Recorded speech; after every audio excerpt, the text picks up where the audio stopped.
So I've done 1 week of sort of fitness prep and trying to just get myself into better shape than I am and get back to where I was, and woke up this morning and feeling great, did my progress pictures, and yeah, there was a lot of change after 1 week. But I'm going to Slovenia today, and I'm probably going to enjoy myself and make the most of it, not to the extreme, and I'm still going to keep up my food and my protein, but I'm so excited to do a winter holiday. I've never done it.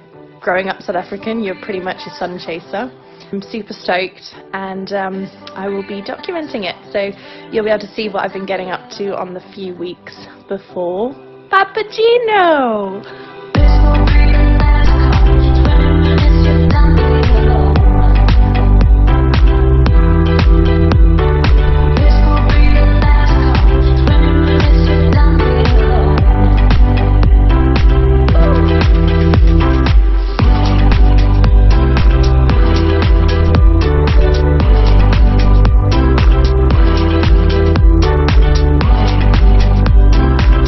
I fell in love with Slovenia the moment we drove over the border, looking in astonishment at its true beauty. Every view was a screensaver. The mountains consumed you in every direction, and the teal blue rivers took my breath away. The more amazed I was with this country and discovering new places, the more I became excited about my journey with Papageno that's not far away. This was my last week to relax, see friends, and enjoy myself before the final prep begins. I've started to book my courses like Sea Survival, downloaded my radio course, and will be taking as much information I can from my amazingly talented dad, who is an encyclopedia when it comes to sailing. Papageno is now fast approaching, and I shall be showing you all my prep to fitness, packing, courses, purchases, etc, etc. I'm starting to feel more and more excitement on the adventure that lies ahead. I'm feeling so lucky to have this opportunity. Any other time in my life I would never have been able to take this opportunity. So as cheesy as it sounds, I'm taking the plunge, I'm jumping in, and I am not looking back.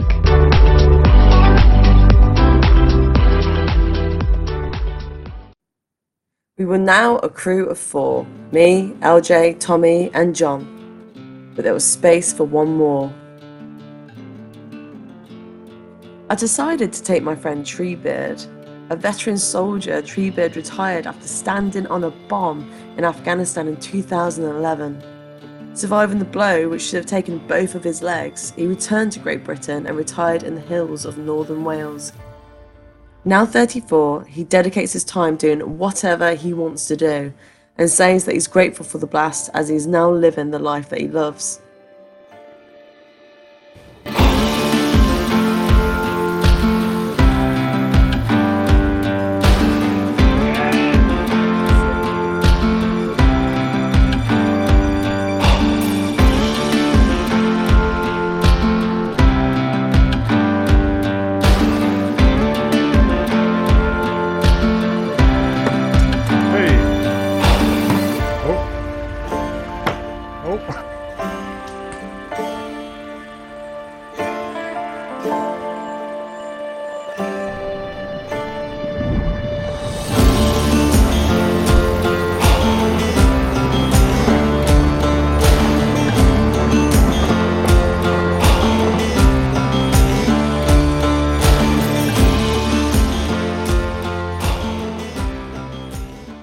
I bet you thought the new crew member was going to be a woman. I'm sorry to disappoint you, but it is me, Michael Royal. Some people call me Cheesy or Tragic or Treebeard.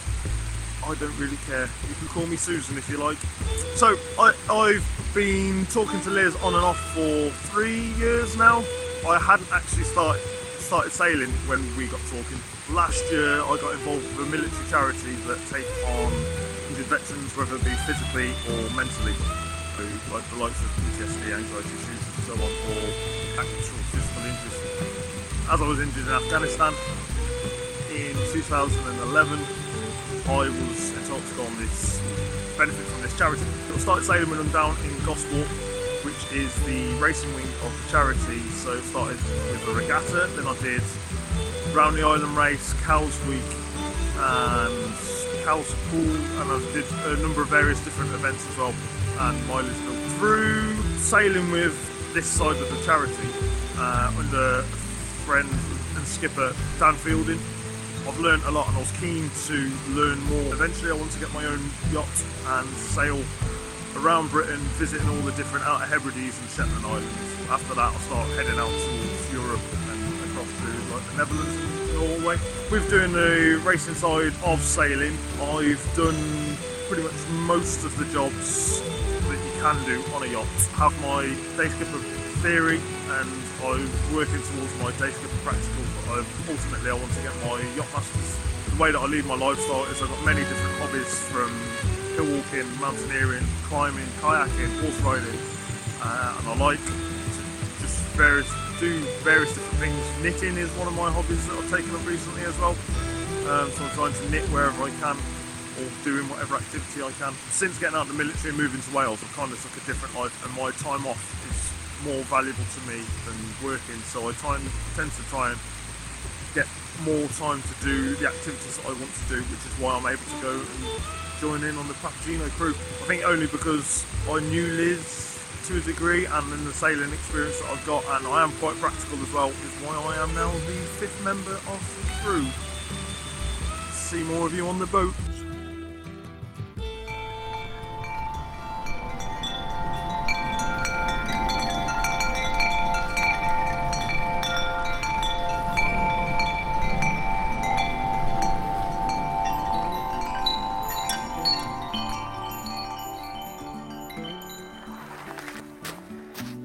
I'm really looking forward to going somewhere where the ocean isn't semi-solid.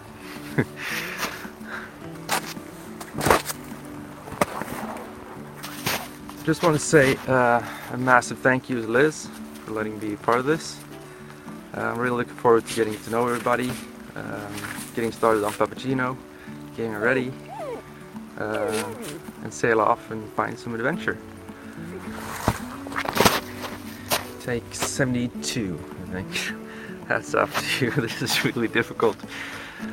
How do you do this so naturally and be funny at the same time? It's really hard. Damn it.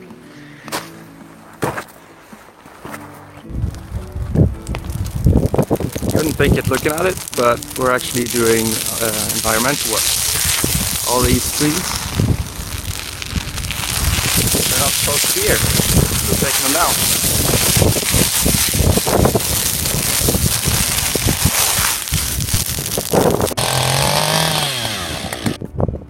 So just thought I'd show you something. I'm heading out to a friend of mine's.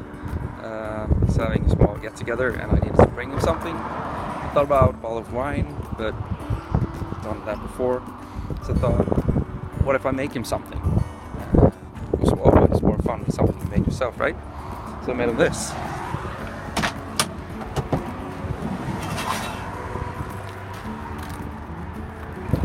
I think he's gonna be pretty stoked.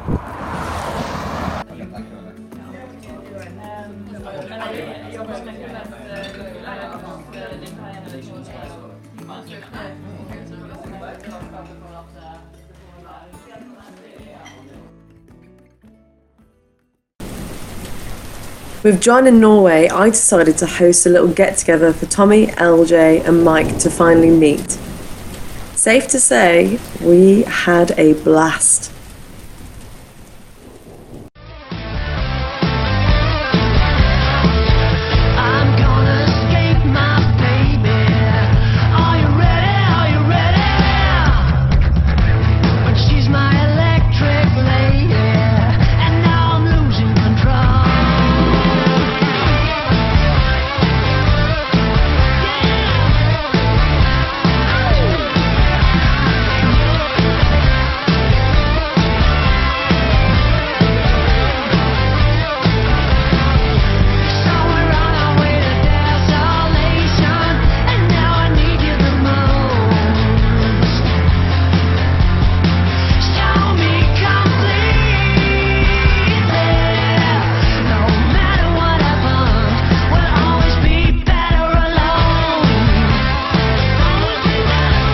And so the countdown continues with just over 4 weeks until we set off. Papageno, here we come.